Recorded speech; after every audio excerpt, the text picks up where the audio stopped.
The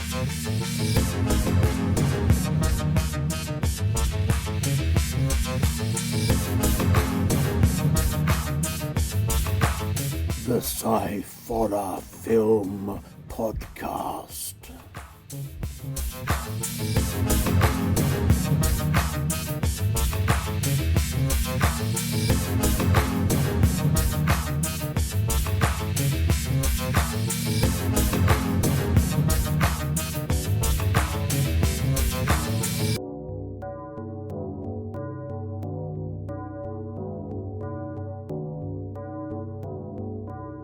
On to day 3, and again, the films I didn't get to see. The first was A Cat in the Brain, which is a classic film.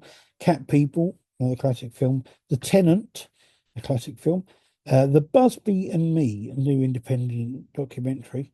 Wild Palms, which is a classic TV series.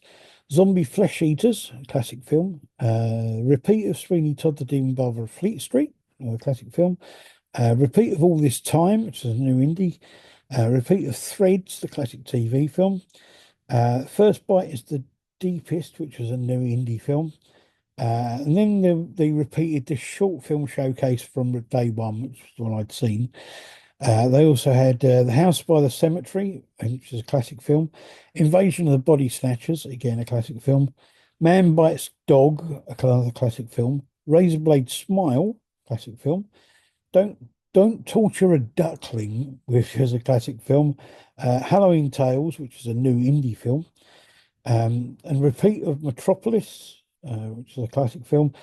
Torture Day, which is a new indie film. The Reign of Queen Gennara, which was a world premiere of a new indie film. Angst, which is a classic film. Welcome to Kitty Town, which was a new indie film.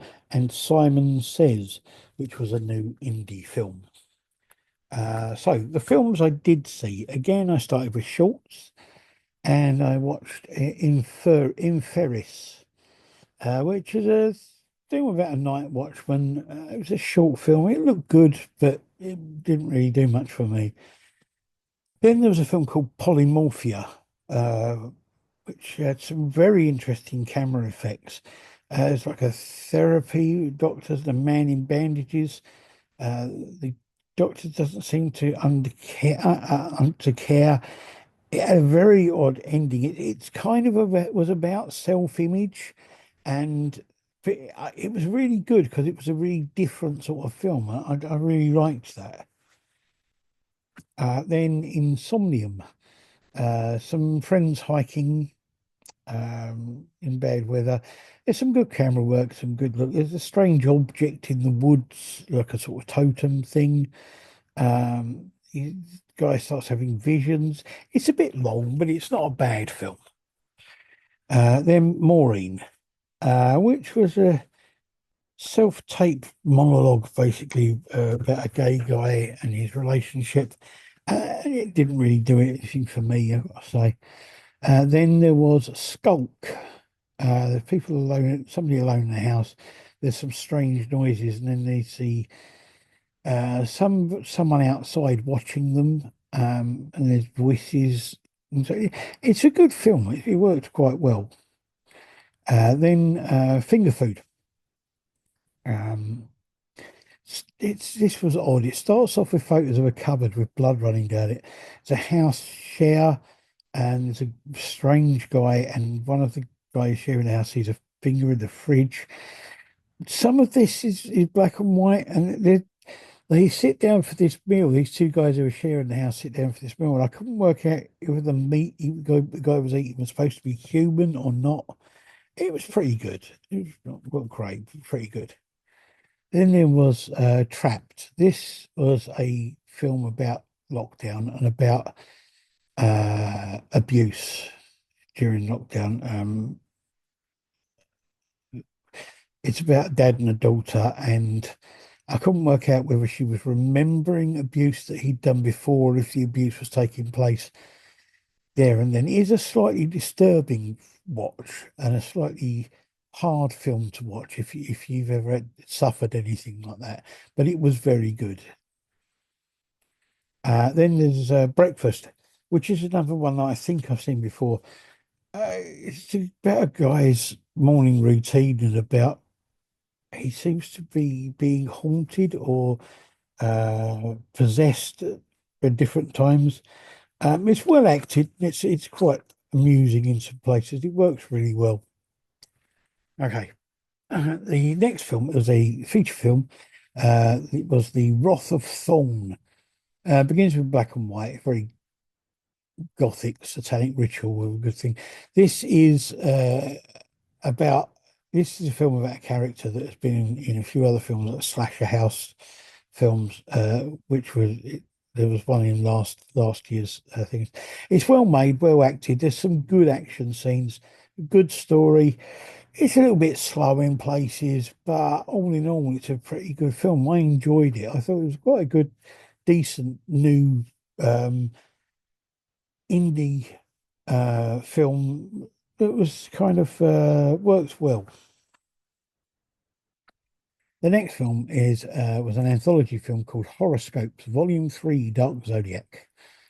So we went started off with Aries, it's a thing about vaccination, vaccines, self-tape. It's quite funny, quite good.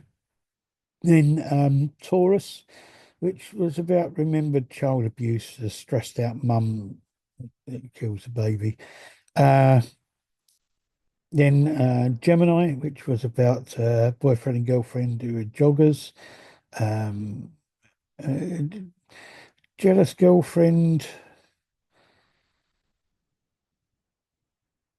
jealous girlfriend, not really into his family, who kind of seems to be abusing him, which is quite interesting. Then there was Cancer, which was it's about a woman in an apartment.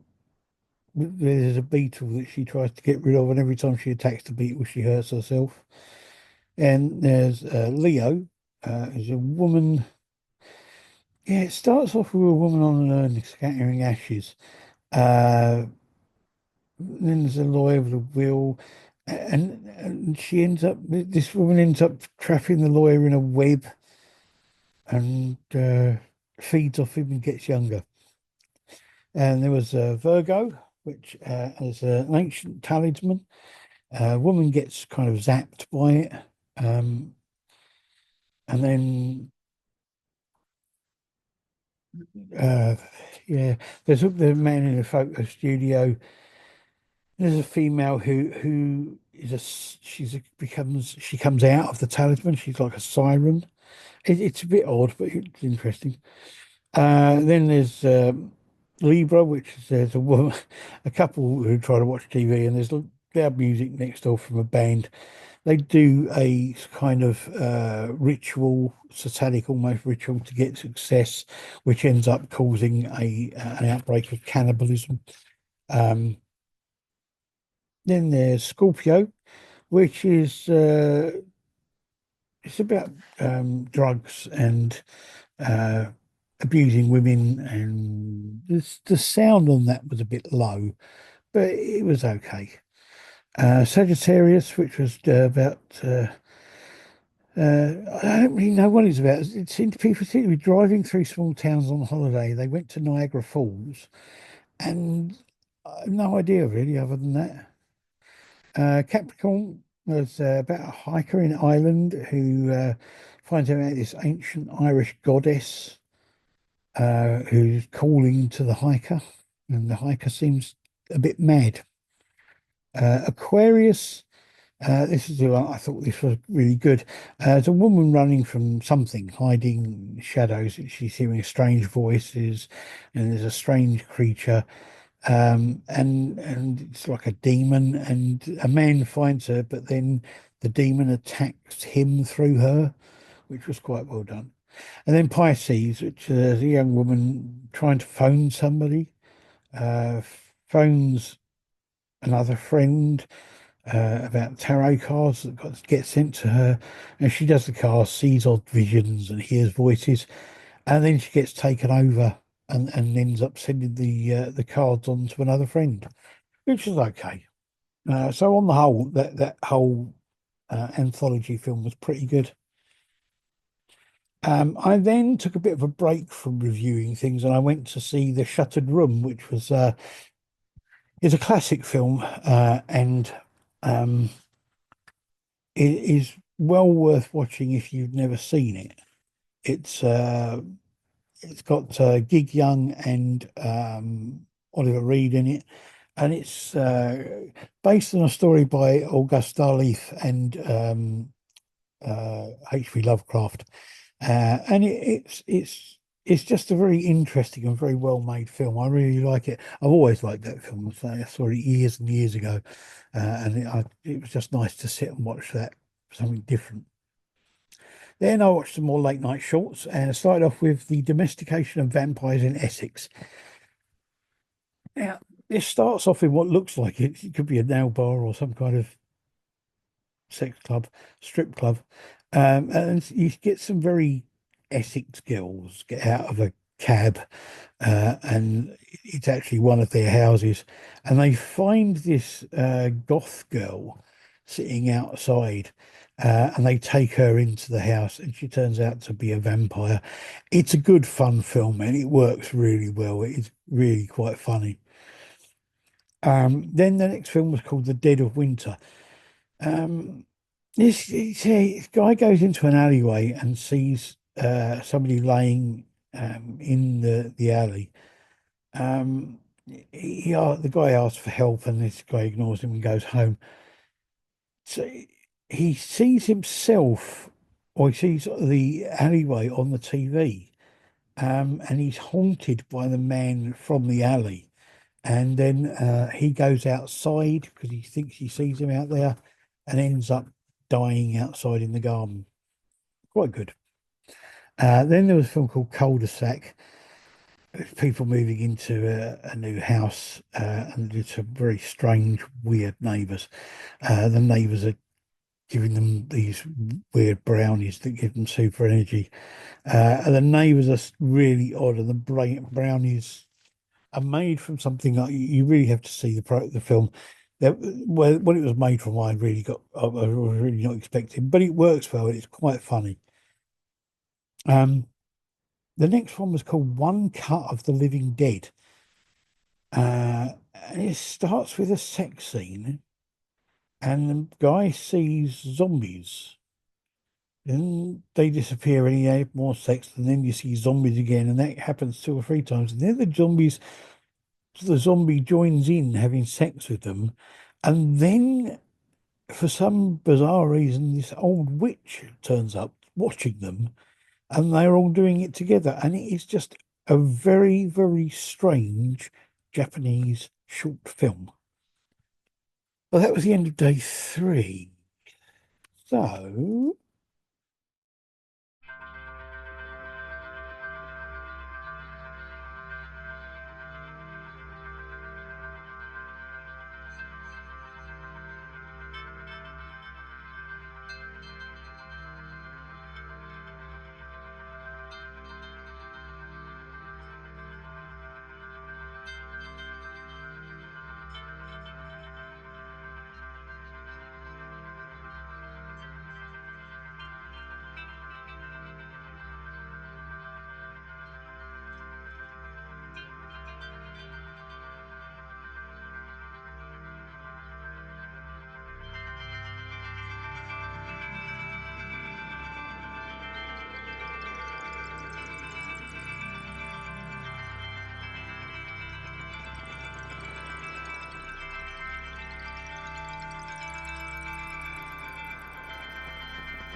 The Sciforror Film Podcast.